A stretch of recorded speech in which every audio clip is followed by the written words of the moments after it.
Hello, everyone. Welcome back to another episode of Down in the Country podcast.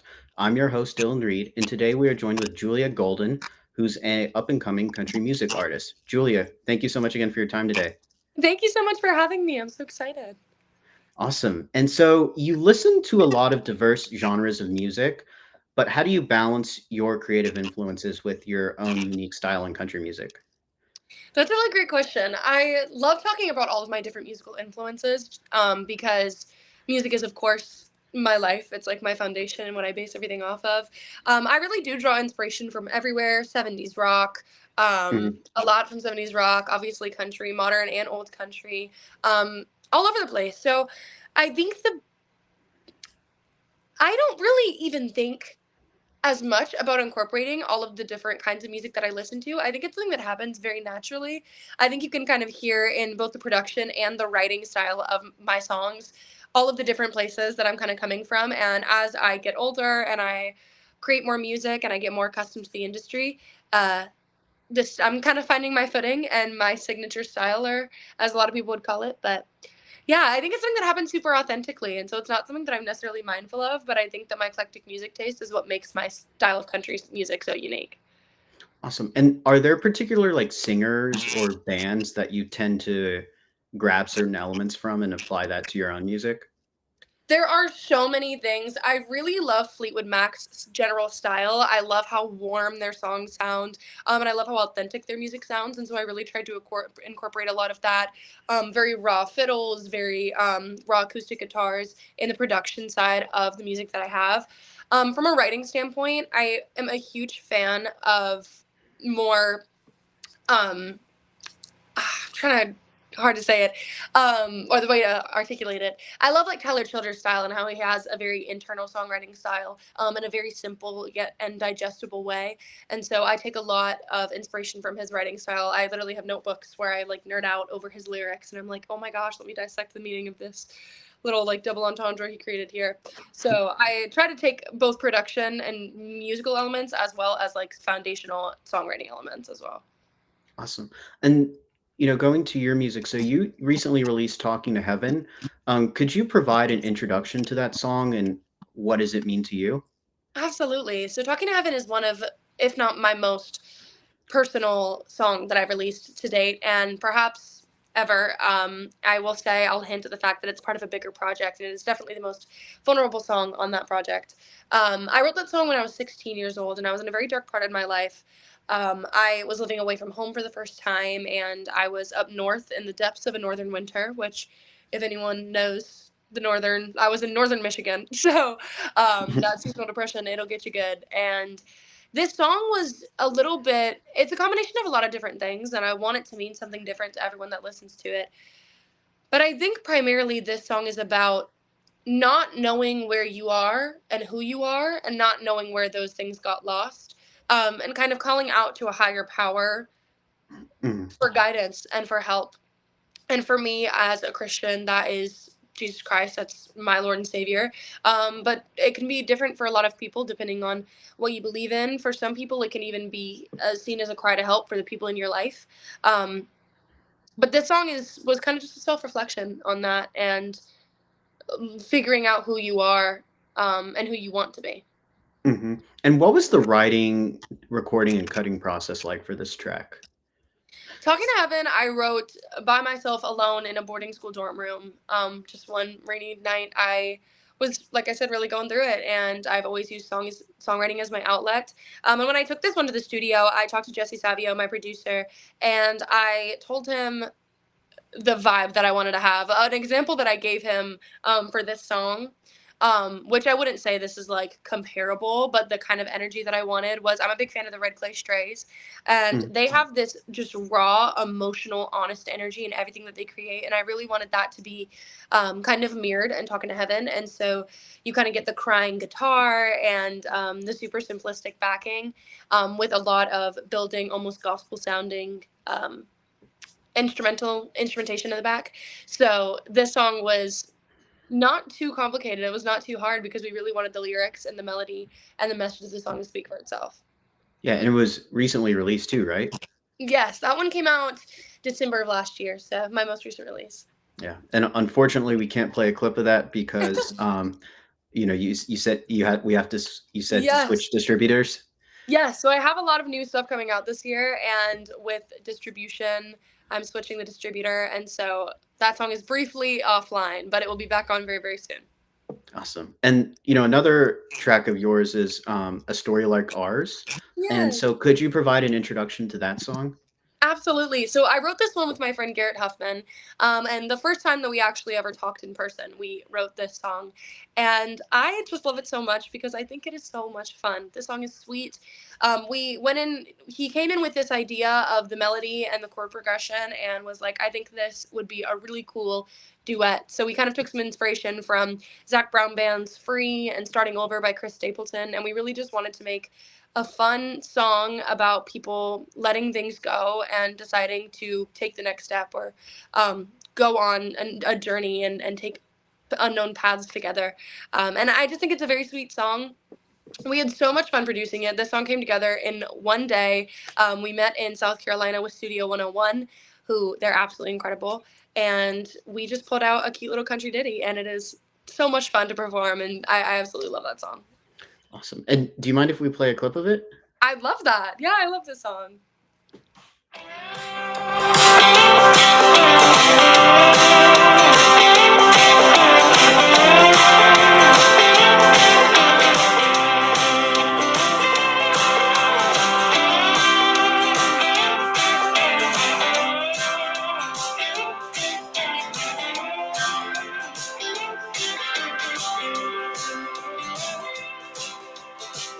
Hold on to me, my dear, and don't you ever fear what you heard them say.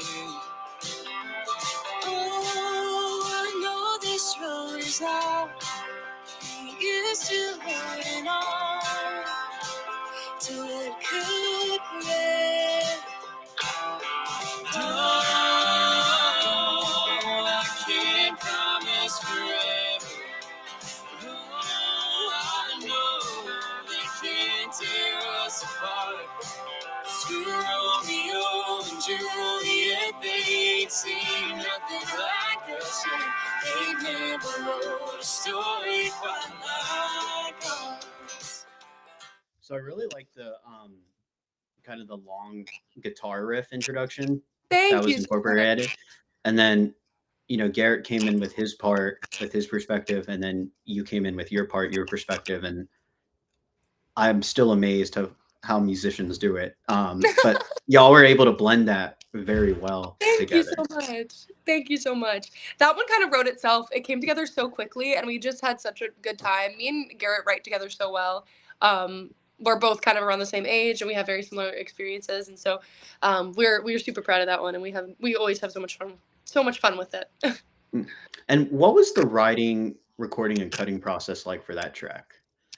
That one, like I said, it kind of wrote itself. We wrote that one on FaceTime before ever meeting in person, and we just had an idea of what we wanted it to be, what we wanted it to sound like. Like I said earlier, we had some inspiration of other songs and vibes that we really enjoyed, and it came together super quick. The people at Studio 101 did such a good job with this one. They are so talented, and they were so quick with it. They kind of got exactly what we wanted. We really just wanted something that was so fun and light and airy and just a feel good song, the kind of thing that you can put on in the car and roll your windows down and just enjoy life. And so I think the production did a pretty good job of capturing that energy.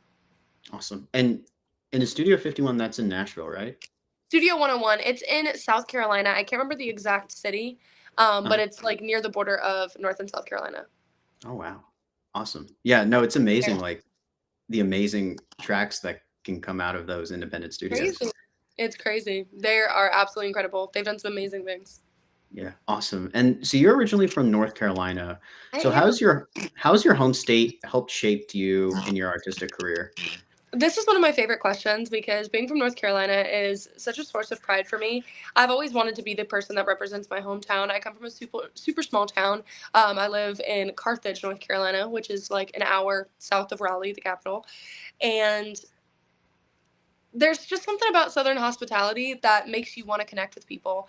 I always grew up in a place where you were connected with people through church or through um, local events and parades and things like that. And so it was always such that community was always such a source of comfort and a blessing for me. And so I think that that's a really big, it's impacted me a lot and a really big reason why I want to do music and why I want to connect with people that way, because I was able to do it with them in church on Sunday when the choir sings, and at community events, singing like even the national anthem. It's just a sense of community, and I think that small town living and southern living is a really big influence on that. Yeah. You kind of remind me. So, I'm originally from Texas, and the one of the things I'll Uh, never forget is like if your mom had to come out on the front porch, you knew you were in big trouble. oh yeah, oh yeah. And if she started It'll, saying your first and middle name, that was like a death sentence. oh yeah, that's when you have to decide whether you're gonna run full speed back into the house to avoid it getting worse, or just run full speed as far away as you can. Because you don't know Hmm. if you want to. It's so I love Southern culture. I love just Southern hospitality and kindness and friendliness, and I love Yeah, Southern. yeah, definitely. Or the sentence that I've heard people say, and it wasn't as common in Texas, but I know what it means is when they say, "Find me a branch," you know that you're in like even more trouble. Oh yeah, that's when you don't even you got to give up at that point. Yeah. After that, At that point, it's just like I'll take the L and call it a it's day. like yeah, you gotta throw in the towel. Throw in the towel. Definitely.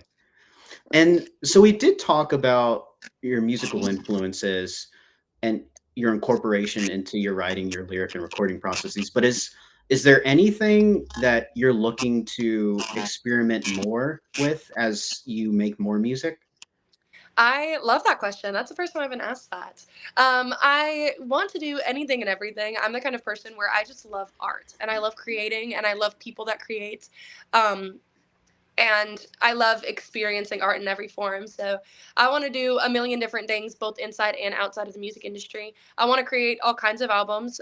One of the reasons why I admire artists like Taylor Swift so much is because she has kind of transcended genres and she's gone in and out of the normal confines of what certain boxes the music industry likes to put artists in. So I'd love to do things outside of country music. I'd love to do um, more other creative products. I did a music video or projects. I did a music video with Garrett, and that was such an amazing experience for a story like ours. So I'd love to do something like that again in the future. And I'm also like a model and an actress, so I want to explore those communities and just do all kinds of creative things. As much art as I can create, I want to make it. Awesome. Yeah, and that's one of the things I've learned the older I've gotten is like art doesn't have to be kind of your conventional, paint a picture on a piece of Uh, canvas. It can be anything written or it can anything creative, like, or anything technical. So that's what I really enjoy about art too, as well as like it's not it's a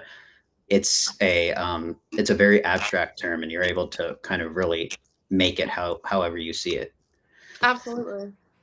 Absolutely. To me, art is anything that's created with someone's brain and someone's heart and is meant to send a message of any kind.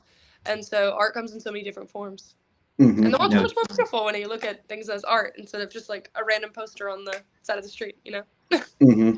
No, definitely. It kind of, reminds me of like, doing art class when I was younger. And then the Yeah. teacher's like, "Oh, that's not art." And I'm like, "Well, who gave you the right to determine what is Says and what is who? not art?" Says who? If I say it's Yeah. art. No, definitely. And what does country music mean to you and how do you want to contribute to the genre? I love this question too. Country music to me is home. Country music is, like I said, I grew up in the South.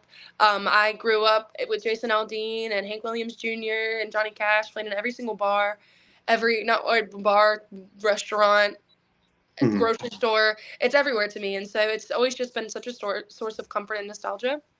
And so Mhm. I one thing that I found in the country music industry, and it's my home, so like so much love to it, but there's a lot of confines to it. It feels like of what's real country music or what's fake country music or what's good or bad, and I kind of want to be the kind of person that kind of breaks that cycle, or part of breaking that cycle of country music is music made by people that like country music. It's can be anything that you want it to be, and it can be a mixture of so many genres, and kind of show the industry that putting boxes on art and putting boxes on music and trying to confine it to a certain genre or style is only making us create less unique art. It's only encouraging repetition and unoriginality. And so I just want to bring something new to the table and kind of shake up the genre and show them something they've never seen before. Oh, did you watch the Grammys at all? I watched some of them. I know like all the winners. I follow those things because I'm a music nerd. So Mm. Yeah, I saw like the what do you call it? Like the highlights on Instagram because, yeah, unfortunately for me, the older I've gotten, like I just don't have the attention span anymore to sit through like a watch a 2 hour. 4 hour ceremony. No, definitely. And I was actually pretty surprised that Beyonce won country album of the year. I was not expecting that. I was not expecting it either. I think Beyonce is incredible, and I think her accolades and career speak for themselves. Country music to me is, like I said, kind of whatever you think that it is, and so to me, it's not even a genre thing. If I'm honest, Cowboy Carter is not what I would have chosen simply because it's not my style of music. But I'm super happy that we're recognizing new styles in the genre, and we're not. It can be kind of pretentious to be like, "Oh, you're that's not cowboy enough. That's not country enough." Um, it's Mhm. country music, and it's fun. Yeah, and it's a little bit about me. So growing up in Texas, and I've said this millions of times, but I'll say it again. Like I thought growing up, country music was George Strait. You had Leanne Womack, and then you had Mickey Gilley. Those were kind of like the three things my mom would always Absolutely. like jam in her Chevy Suburban, and that's what I thought country music was. But it turned out that, um, that's just that's just in Texas in particular. Now I didn't really realize until the older I've gotten that country music is much more than, what you're used to, specifically in my case, Texas. Absolutely.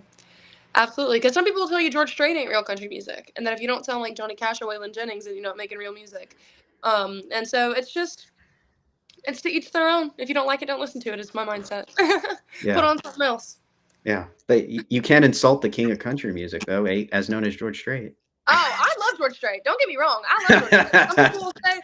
Some people hate 90s country, some people love it. I love George Strait. I love 90s country, 80s country, that all of that. I love Yeah. it. No, same here. Well, and it's just amazing to me where you listen to, um, a 1990s country music song, and then you listen to, what artists like Lainey or Megan are producing now, and that's just 30 years later.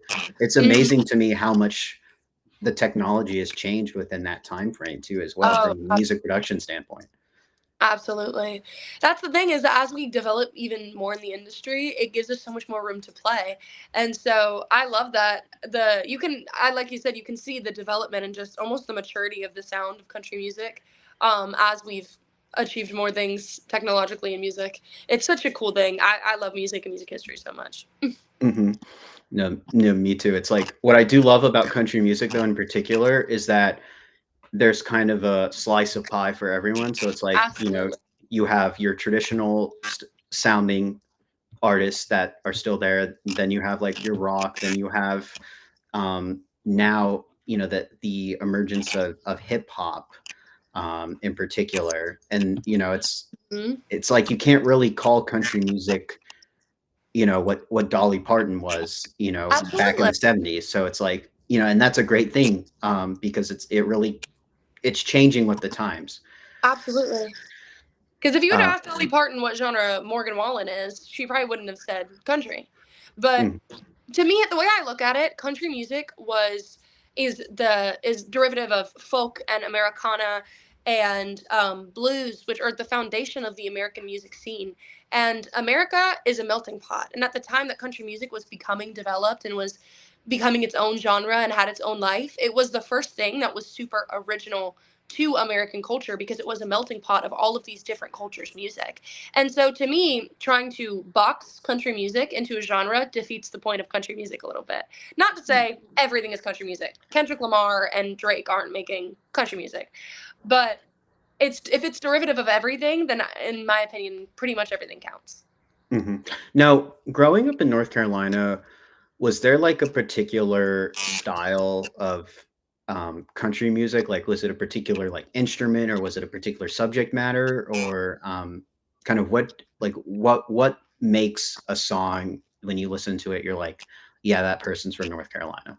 I love this question because it's actually not something that I've thought about a ton, but I've recently started thinking about. One thing I will say is bluegrass is very signature of North Carolina, especially where I'm from. I come from a very big bluegrass area of the state and of the South. And so bluegrass music is very telltale for North Carolina. Bluegrass and barbecue is North Carolina to me. And so anything that has a lot of fiddle or super picking guitars or banjos, that's very North Carolinian country music to me, because North Carolinian is also very like mountain Appalachian folk as well. And those kind of sounds are attributed to both of those genres. Hmm. So Yeah, that was because my observation. it's interesting because in a story like ours, I kind of heard a little bit of that fiddle and kind of that Absolutely. bluegrass little style. So I um, love a fiddle. I love a yeah, fiddle. you kind of put your stamp on you know that this person, one of the people who's singing this song is from North Carolina. Absolutely. Yeah. Both of So us are, and we're from the two opposite ends of North Carolina, so we're represented. yeah, well, and I remember you were telling me that there's a whole, in North Carolina, it's basically three states called North Carolina. Oh, yes. Yeah. It's three different sectors. Yeah, it's like, it's Charlotte, and then it's, I don't know what like Yeah, Raleigh, like Durham Boone and area. Asheville, all the mountain towns, and then on the other end you got Wilmington and the Outer Banks and all that. So Yeah. you got the beach, the mountains, and the plains all in one. Yeah. You can go It's just to Florida, Tennessee, and like Oklahoma all in the same day if you just drive like that. it's like my home state of Texas. Yes, very much so. Very much so.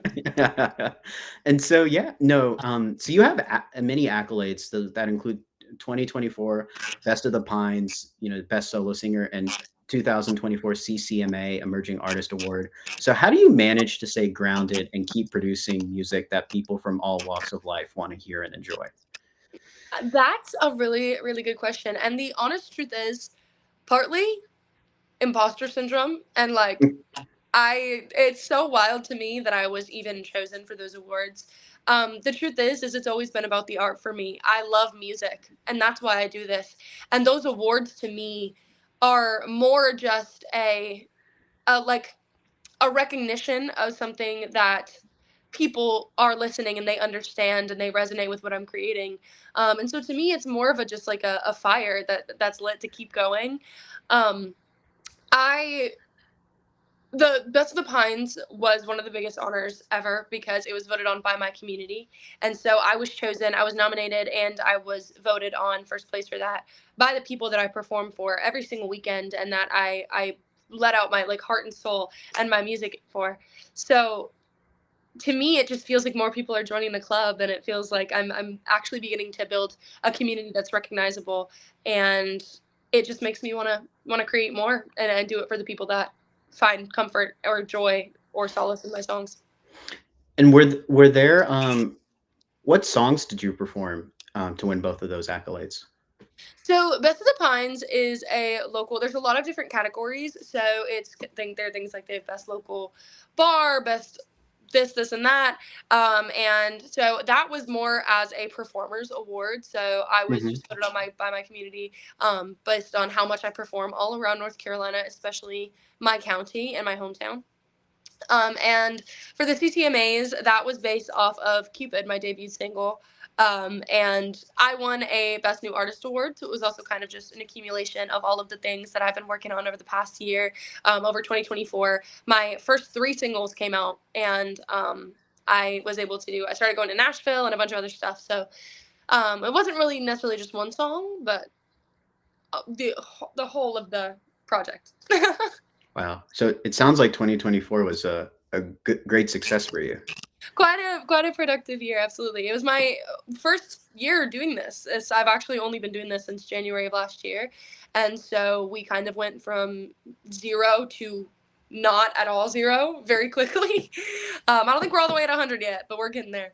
And yeah, it was just such a blessing that I it feels like divine intervention because so many amazing things happened. I'm just so blessed. Mm. And going into 2025, is there kind of like a dream venue that you would Ah, enjoy and have the opportunity to play at? I have so many. My current goal for 2025 is I really want to play the Listening Room Cafe in Nashville. It's a super iconic venue, and all of my favorite artists that I really look up to kind of got their start playing there. It's kind of the level up from like the regular Nashville uh, Hmm. scene venues, and so I really want to do that and do more ticketed events. The ultimate play the Grand Ole Opry. Once I play the Grand Ole Opry, I can throw in the towel, hang up the hat, put away the boots. I'm done. Like that's my ultimate, like the biggest honor I could possibly receive. That's my biggest dream. But I don't know. 2025 may be too soon for that. God willing, maybe it's not. But we'll see. That's like my two ultimate goals at the moment. And the listening room, is it like a horseshoe shape, or like what's the stage like in relation to uh So it's a very big room with tables and chairs and all that up front, and then it's a raised stage up at the front. It's not like an in the round type thing like a Bluebird. It's an actual like concert venue or performance venue. oh wow, so it's like a legitimate auditorium. Yes, auditorium ish esque. Auditorium-ish. It's a big room with a big old stage. And how many people can fit in? I actually don't know off the top of my head. I think it's like a 500 or 600 person thing. It's more of like the connotation and the history surrounding the Listening Room Cafe that make it so coveted, kind of similar to the Bluebird Cafe. Oh wow. I mean, 500, 600 people, like that's a pretty good sized theater. That is. I could be lying. I actually have no idea. And I'm really bad with numbers, so it could fit 12. I really don't know. I have been there. But yeah, that's a very good size thing. Maybe closer to 200 actually now that I think about it, but 2 or Yeah. 300. But Well, yeah. and I feel like like when you go to a different venue, like it's kind of an art, but it's also kind of a science because you got to figure out like the acoustics. Like if I play this set list here, it's going to sound different than the venues that I've played at. It's like a whole like process. Absolutely. I'm blessed that I play a lot of places like have me back, and I've developed a lot of relationships with the businesses that I work with to perform at. Uh-huh. But going to a new place is always kind of nerve wracking because you really have no idea going in. And sometimes you could be 3 hours away from home, and so all your equipment is 3 hours away. And if you need something, you kind of got to work with what you got. Yeah. Well, and it's like maybe this is I can only speak for myself, but it's like the older I've gotten, just the massive football stadium type of concerts just aren't as appealing to me anymore. I love, as an artist, I would love to do something like that. I love arena concerts. I've only attended 2 or 3 arena concerts. Actually, Mhm. I've seen a lot of concerts now that I think about it. But I saw Zach Bryan in an arena. I saw Taylor Swift. I saw Harry Styles. I saw um, a lot of people in big crowds, and I think that it's kind of a to each their Mm. own. I love an intimate concert venue because I love songwriting and I love hearing songwriters get to talk about what they do. So to me, it depends on the context of the Yeah. performance. Well, I mean, I think the last concert that I went to, it was Kenny Chesney when he was doing that tour Uh, in DC. that's Yeah, amazing. and it was wild because he had like Megan Maroney and then he had a couple of other people. Yes, And would have loved to be there yeah, for it. no, it was fun, don't get me wrong, but it's like I just and I was kind of sitting at a diagonal from the stage, but like it's hard the further away this you are from the stage, it's just harder for the sound to travel, so you can't hear them as well. That's very true. And there is also just the logistic parts of it where it's like parking and getting home and or calling an Uber or Yeah. all of that stuff. It's definitely it's like a day and instead of going to like dinner and seeing a show, it turns into almost like an amusement park trip because you've got to like prepare Yeah. Yeah. an entire thing. And I can totally understand like the lack of intimacy in the concert No, experience, not being everyone happy. definitely, and, I'll never forget, I think I waited, like, 2 hours for an Uber after that show, like, Ah! yeah, it was not fun. Oh, in DC, I can imagine. The traffic's already crazy, and then you throw a concert Yeah, in there. well, and it's like we don't have so you know how in Nashville you have, like, Broadway and you have venue after venue after venue after so it's like Absolutely. the big, concert venues, I mean, you could say we have here, I mean, we have this place called the Anthem, which kind of fits what like a Jack Johnson or Stromae, who's like a famous Belgian singer. And then we have like the ballpark, which that would fit like an Elton John. And then if you really are kind of a big name artist, you would go out to where the Commanders play, which is an hour away from where I am. So it's like, Oh wow. you know, What a yeah, and trip. there's nothing around the stadium. So which is not good either. So like yeah, it's the music scene here is very I would argue it's very decentralized. And at least Nashville, you guys are lucky in the case that it's very centralized. So, nothing's too far away. Absolutely. Absolutely. In my hometown, it's kind of like that as well, where all of the live music venues are kind of all in the same general area or within a couple Mhm. 45 minutes to an hour, or at least most of the venues Yeah, I play. definitely. And um, so we've talked about this theme a little bit, but you talk about how faith is a big part of your life. So, I mean, what does faith mean to you, and how do you incorporate that into your music? Absolutely. This is an incredible question. Faith is something that I very recently came back to. I was raised Christian. I was raised in a Christian household. My family always went to church. But when you're a kid and you're growing up in it, you don't really understand really what they're talking about when they're talking about Jesus and all that. You kind of don't. I wasn't really able to find my footing in it, but recently I just felt this calling back to the Lord, and I started reading scripture and finding my way back into all of that, and starting to find a home church, and making the choice to have a relationship with the Lord. And to me, that's my rock. That's my peace. That's the one thing that's consistent in one of the most crazy and unpredictable careers I could have chosen. I have no idea where I'm going to be in 10 months, 10 years, 10 days, 10 weeks. I have no idea. But I always know that I'm going to have that foundation of the Bible and my faith to go back on. And I truly believe that the platform that I'm receiving and the attention and the voice that I'm being given is a voice that I can use to project God's word and, at the very least, the moralities and the peace of Christianity. Because to me, even the institution of the religion itself can kind of scare people away. But God just wants his children to feel loved, he wants his children to feel seen. And to me, that's kind of the reasons why I Mm. do music. And do you have like a favorite Bible verse, or are there themes in the Bible that you try and incorporate into your music? I There's so Mhm. many. There's so many. It's one of those things where it's such a broad thing. There's so many verses in the Bible. I'm currently reading the book of Titus, and that is a book that kind of talks a lot about the principles of Christianity and what it looks like to be an active Christian in everyday life, what God is wanting whenever he's calling people to be his disciples, and what discipleship actually looks like. And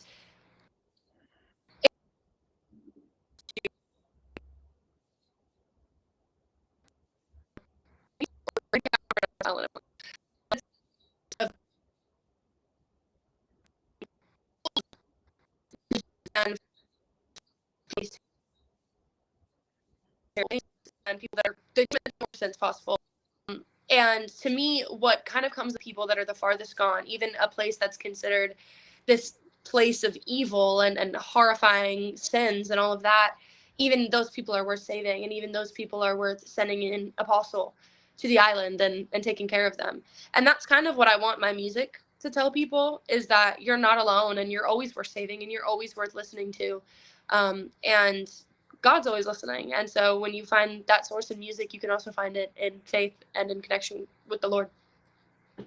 Awesome. No, and listening to the track "Talking to Heaven," like I could just hear in your writing and kind of lyrically that faith was something that was very important to you, and it sounded like that you were just trying to, get people to learn more about kind of your story. Absolutely. I think that faith is a very big part in my life. And I think that it's always been important to me that my career has kind of an undertone of Christianity somewhere within it. Mhm. And, the last question I do have is, do you have any upcoming shows, albums, writers' rounds that you want people to know about? Absolutely. I am always singing. I sing a minimum of 2 days a week, maximum of six, sometimes seven, sometimes 20. As many days as I can sing, I'll sing. So if anyone wants to find me, I'm in North Carolina and Nashville. multiple times all throughout the month. So I post my monthly calendar on my Instagram, which is Julia Golden Music, on my website, which is juliagoldenmusic.com. All of those dates are easy to find there. I also just announced yesterday my new single, or on Saturday, my new single comes out on February 21st. It's called Smoking Gun. I produced it in Nashville a couple of months ago, and I am so excited about it. So I've got that coming up, and the pre-save link will be available very soon. And I'm posting a lot of content and sneak peeks all over my social media about that right now. Awesome. And about Smoking Gun, is it you don't have to give us a lot away, but is it similar to Talking to Heaven? Is it kind of very similar to a story like ours, or kind of what should we be expecting?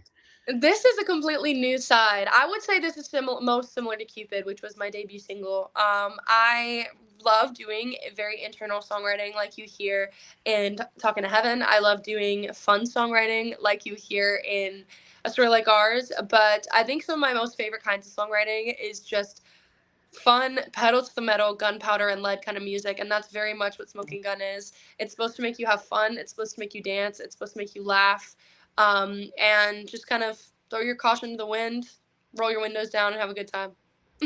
Awesome. And be sure to listen to the excuse me, be sure to subscribe to the Down in the Country YouTube channel, and also listen to the audio version on Spotify and Apple Podcasts. Julia, thank you again so much again for your time today. Thank you so much for having me. This was so much fun. Yeah, no, really enjoyed learning more about you as well as your music. This is Dylan Reed signing off. And